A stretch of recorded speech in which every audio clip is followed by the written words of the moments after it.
is a ReTV documentary.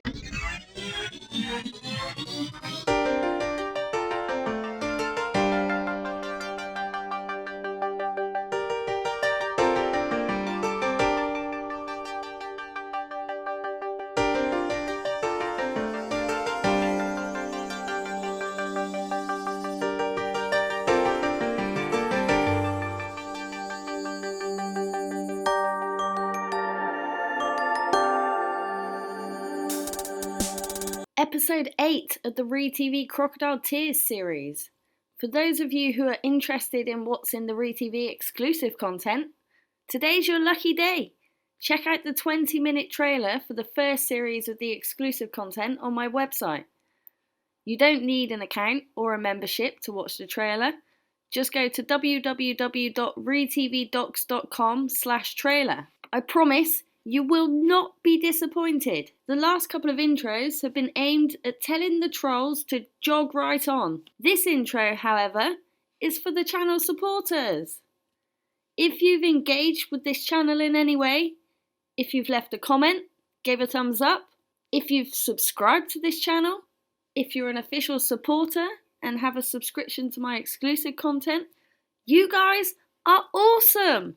I don't know if you've noticed, but I've only gone and got 10 bloody thousand subs on this channel with almost 900,000 views and 11 million watch time minutes. We're slowly getting there. Enough time wasting. Let's get to the juicy stuff. John Sharp. John Sharp is the Australian Chris Watts. We could just stop right here. You know the script already. You've heard it many times. In March of 2004, Sharp, who was self-employed as a conveyancer, reportedly murdered his pregnant wife Anna-Marie Kemp and his 20-month-old daughter Gracie Louise Kemp at their home in Mornington, Victoria in Australia. Sharp apparently repeatedly fired a spear gun into the heads of his wife and child, later exhumed the body of his wife from a shallow grave, dismembered her body, then disposed of her body in a landfill. Their daughter Gracie was born in August of 2002 with a condition called hip dysplasia, a congenital abnormality in her hips which required orthopedic treatment by a corrective harness for the first 3 months of her life.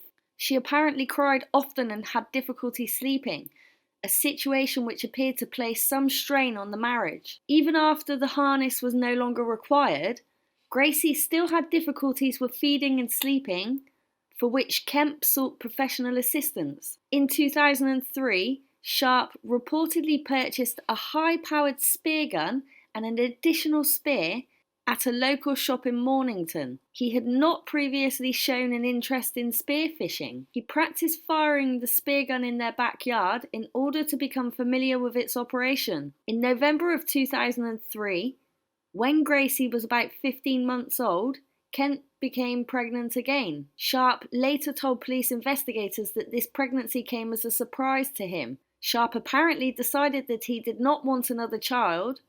In his mind, one was apparently enough of a burden, and he began to resent Kemp and the unborn child. On the 21st of March 2004, Sharp and his family attended a nephew's birthday party. Others present at the party didn't notice any tension or arguments between the couple. On the 23rd of March, Sharp and his wife apparently argued before retiring to bed. Anna quickly fell asleep, while Sharp lay brooding over the argument and the state of his marriage. After initially having thoughts about killing her, he later left the bed and retrieved the spear gun from the backyard garage. Returning to the bedroom, Sharp reportedly fired the spear gun from a distance of a few centimetres into his wife's left temple. Noticing his wife was still breathing, Sharp apparently fired a second spear into her head, killing her. He then covered the body in towels and went downstairs to sleep on the sofa bed. The next day, Sharp attempted to remove the spears but failed, removing only the shafts by unscrewing them from the heads. That day, Sharp took Gracie to and then collected her from her childcare centre. He later buried his wife in a shallow grave in their backyard. Sometime after her death, Sharp returned to the shop where he bought the spear gun, accompanied by his daughter, and purchased another spear for the spear gun that he would later use to kill his daughter. In the following days, Sharp would attend Gracie's childcare centre and advise that Anna had left him and would no longer be attending, as well as telephoning Anna's mother in New Zealand to advise her that Anna had left him for the man that she'd been having an extramarital affair with and did not know her current whereabouts, but that she would return in a few days to collect Gracie. On the 27th of March 2004, Sharp reportedly put his daughter Gracie to bed in her cot and then drank several glasses of whiskey and coke in order to numb his senses. He retrieved the spear gun from the garage, loaded it with the newly acquired spear, and fired at his daughter's head, penetrating her skull. With his child wounded and screaming, Sharp retrieved the two spear shafts which he had earlier removed from his wife's head and returned to the bedroom. He fired both into Gracie's head, but she was still alive, so he withdrew one spear and fired it again, finally killing her. He returned to the bedroom the next morning and pulled the spears from her head. Sharp then wrapped the body in garbage bags and disposed of her at the landfill. At the same time, he discarded the spear gun, the spears, and some of Gracie's clothes and toys. During May of 2004, Sharp gave several media interviews and appeared on national television speaking of his wife and child's disappearance. His strange behaviour attracted national attention, including commentary on his lack of tears, despite trying to appear as if he was crying. Sharp then said he had spoken to his wife a week earlier, and he asked for anyone with information to come forward. He also maintained that she'd run off with another man. His use of past tense language would also draw further police suspicion that Anna and Gracie were both in fact dead. On the 22nd of June 2004, police apparently arrested Sharp and interviewed him twice. During his first interview, he continued to deny any knowledge of their whereabouts, but during the second, having spoken to his family, he admitted to both murders. He told police he killed his wife because she was controlling and moody, and their marriage was unhappy. According to some family members, Sharp may have also killed his wife because she discovered his abuse of Gracie, but this has not been substantiated. On the 5th of August 2005, Sharp was sentenced to 2 consecutive terms of life imprisonment, with a non-parole period of 33 years. Sharp apparently resides in protective custody while incarcerated due to threats on his life from fellow prisoners. I'm speaking today to make a national appeal to Anna. Our marriage may be over, but I still love you, as you are the mother of our beautiful daughter Gracie, whom we both adore more than anyone else. I haven't harmed my wife or my daughter. I haven't harmed either of them. If they could just come forward, and even if you don't ring me, just the media or police or her family. Karen Matthews. Although Karen Matthews isn't a murderer, let's face it, the UK hates her as much as they would have if she'd actually killed Shannon. On the 19th of February 2008, Shannon Matthews, a 9-year-old girl, was reported missing in Dewsbury, West Yorkshire in England. The search for her became a major missing person police operation, which was compared to the disappearance of Madeleine McCann. Shannon was seen at 3:10 on the 19th of February 2008 outside of her school after a visit to the local swimming pool. The school was about half a mile from her home. At around 7:10, Karen Matthews rang the police to report her daughter missing after she had not returned home from school. West Yorkshire Police stated the search, which eventually involved more than 200 officers, who questioned 1,500 motorists and searched 3,000 houses. By the 5th of March, more than 250 officers and 60 detectives were involved in the investigation, which was about 10% of the West Yorkshire Force's operational strength. It became the largest police investigation in West Yorkshire since the Yorkshire Ripper case 30 years prior.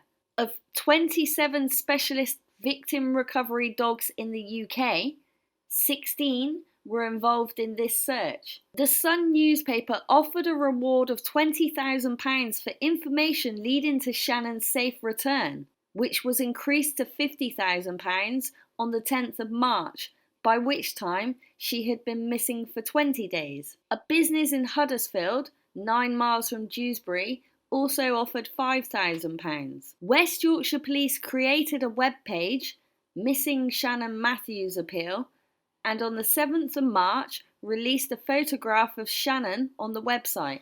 The police also released the recording of the 999 call made by Karen reporting Shannon's disappearance, and an official website, Help Us Find Shannon, including the Shannon Matthews Appeal, was launched on the 11th of March. West Yorkshire Police found Shannon alive at 12:30 on the 14th of March 2008, 24 days after she went missing. She was concealed in the base of a divan bed in a flat in Batley Car. Michael Donovan, the 39-year-old tenant of the flat, was arrested at the scene. Donovan is the uncle of Craig Meehan, the boyfriend of the kidnapped girl's mother, Karen Matthews. The kidnapping was planned by Karen and Donovan to generate money from the publicity. Donovan, also known as Paul Drake, was supposed to have eventually found Shannon, taken her to a police station and claimed the reward money, which would be split between Donovan and Karen. In November 2008, the trial heard evidence that Shannon had been drugged to subdue her while she was held. The Daily Telegraph reported that the jury was told that Shannon was drugged and restrained with a strap tied to a roof beam after her mother hatched a plan to make £50,000 from her faked kidnap. A forensic toxicologist told the court that tests on Shannon's hair indicated that she'd been given temazepam for up to 20 months before her disappearance. Donovan claimed that Karen Matthews had asked him to look after the daughter for several days and that they would make money from the newspaper rewards. He told the court that she had threatened him with violence. On the 27th of November, Karen Matthews gave evidence. Sobbing throughout, she denied having anything to do with her daughter's disappearance, claiming that Meehan told her to take the blame for what had happened. She said she did so because she was scared of him. In cross-examination, the CPS said that she had told police a total of 5 versions of the story and accused her of telling her lie after lie after lie. On the 4th of December 2008, Karen Matthews and Michael Donovan were found guilty of kidnapping, false imprisonment, and perverting the course of justice.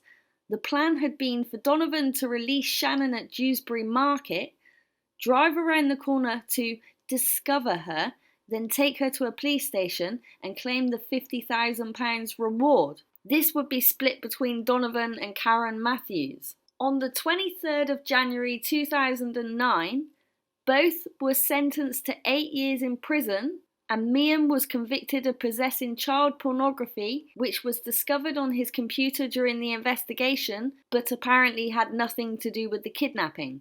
Karen Matthews was released in April of 2012 after serving half of her sentence. Donovan had already been released. She reportedly moved to the south, where she was believed to be volunteering in a Christian charity shop, having turned to Christianity. But after having been photographed by the press while in her probation house, she has since changed her identity completely. During the trial, the prosecution revealed that Shannon Matthews had been suffering from nightmares after the event and needed regular psychotherapy counselling. Shannon was later given a new identity and placed with a foster family. Shannon, if you're out there, please, darling, come home. We love you so much. Me and your dad, your brothers, your sisters, everybody loves you. Your dad's missing you so much, Shannon. He's even out looking for you. Please come home, Shannon. If you're out there, come home. If anybody's got my daughter, my beautiful princess daughter, please bring her home safe. I need her home. Are you hoping that this time next week you haven't got to have something like this? I'm hoping she's gone by then.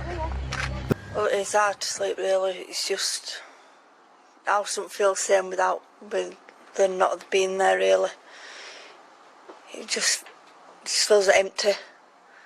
Whoever's got Shannon, just please let her go. Her family's missing her, all her friends are missing her at school.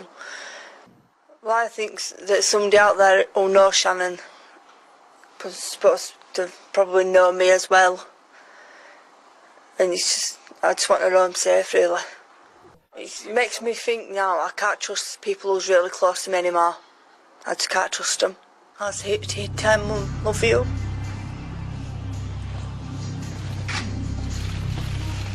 Her bestest friend, Megan Aldridge, is missing her because she's the only friend that she's got is Shannon. Wherever she is, she's going to be frightened. And it's just breaking. Everybody's out on the street. And what would you say to anyone holding Shannon? Just let her go. Shannon, if you're out there, please, darling, come home. We love you so much. Me and your dad, your brothers, your sisters, everybody loves you. Your dad's missing you so much, Shannon. He's even out looking for you. Please come home, Shannon. If you're out there, come home. If anybody's got my daughter, my beautiful princess daughter, please bring her home safe. I need her home. Jodi Arias. All the lights were set up, ready to go, and in floats this very attractive, very vibrant young woman. She was extremely charismatic. She said, "Hi, I'm Jodi," right from the get-go. It's been like weeks since I put makeup on. I'm glad to see this is waterproof. I don't plan to cry, but, I probably won't. On the 4th of June 2008, Jodi Arias reportedly stabbed and shot her ex-boyfriend Travis Alexander in his house in Arizona. At the time of the murder, Travis sustained up to 29 knife wounds and a gunshot to the head. She knew. She absolutely knew and had already planned it. She knew she was going to kill him. Arias testified that she killed him in self-defense, but was convicted of first-degree murder on the 8th of May 2013 and sentenced to life in prison without the possibility of parole on the 13th of April 2015. The murder and trial received widespread media attention in the United States. Arias and Alexander met in September 2006 at a conference in Las Vegas. Arias converted to the Church of Jesus Christ of Latter-day Saints, of which Alexander was a member, and was baptized by him in November of 2006. Alexander and Arias began dating in February of 2007.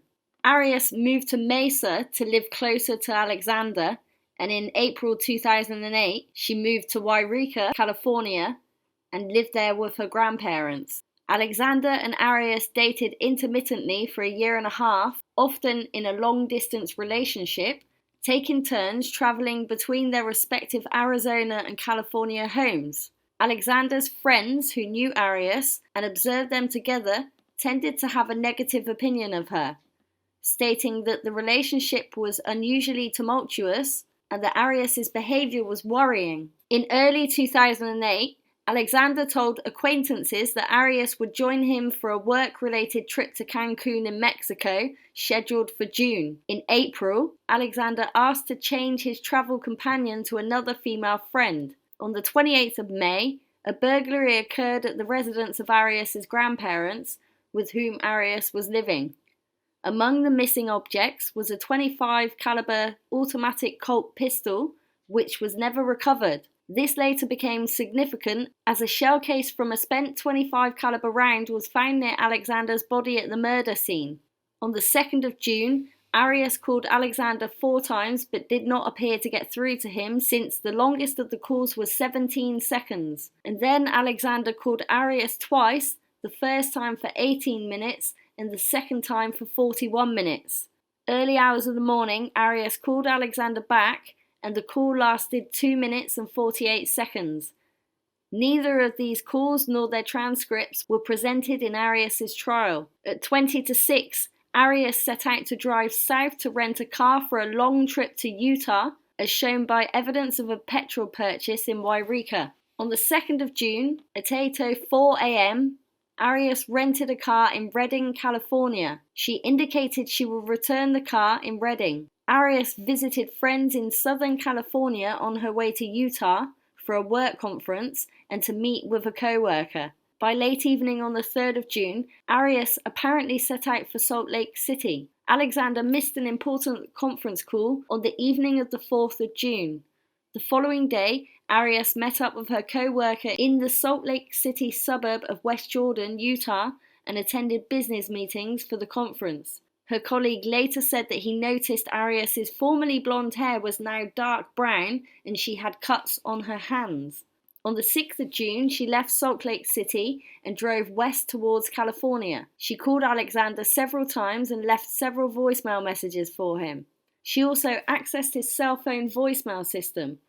When Arias returned the car on the 7th of June, it had been driven about 2,800 miles, around 4,500 kilometers. The rental clerk testified that the car was missing its floor mats and had red stains on its front and rear seats. It could not be verified that the car had floor mats when Arias picked it up, and any stains could not be verified since the car was cleaned before police could examine it. On the 9th of June, having been unable to reach Alexander, a concerned group of friends went to his home. His roommates had not seen him for several days, but they believed he was out of town and thus did not think anything was amiss. After finding a key to Alexander's master bedroom, his friends entered and found large pools of blood in the hallway to the master bathroom, where his body was discovered in the shower. In the 911 call, which was not heard by the jury, the dispatcher asked if Alexander had been suicidal or if anyone was angry enough to hurt him. Alexander's friends specifically mentioned Arias as a possible suspect, stating that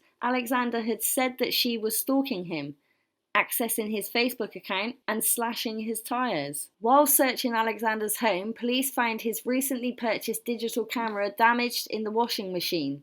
Police were able to recover images showing Arias and Alexander in sexually suggestive poses taken at approximately 1:40 p.m. on the 4th of June. The final photograph of Alexander alive, showing him in the shower, was taken at 5:29 p.m. that day. Photos taken a moment later show an individual believed to be Alexander profusely bleeding on the bathroom floor. A bloody palm print was discovered along the wall in the bathroom hallway, and it contained DNA from both Arias and Alexander. On the 9th of July 2008, Arias was indicted by a grand jury for the first-degree murder of Alexander. She was arrested at her home 6 days later and extradited to Arizona on the 5th of September. Arias pleaded not guilty on the 11th of September, wink, wink. During this time, she gave police several different accounts about her involvement in Alexander's death. She originally told police that she had not been in Mesa on the day of the murder and had last seen Alexander in March of 2008. Arias told police that 2 intruders had broken into Alexander's home, murdering him and attacking her. 2 years after her arrest, Arias told police that she killed Alexander in self-defense, claiming that she had been a victim of domestic violence. Yes.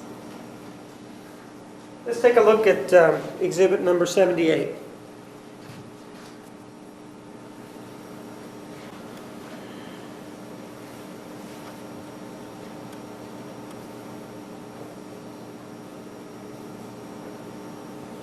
Take a look at it, please. Where were you taking the photographs when this happened? I want to see it on this exhibit. Outside the shower? Pardon? Outside the shower. Well, why don't you put a mark on there?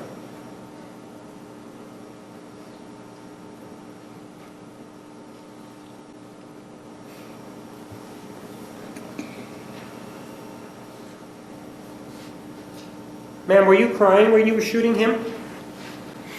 I don't remember. Were you crying when you were stabbing him? I don't remember. How about when you cut his throat? Were you crying then? I don't know. So take a look then. And you're the one that did this, right? Yes. And you're the same individual that lied about all this, right? Yes. So then take a look at it.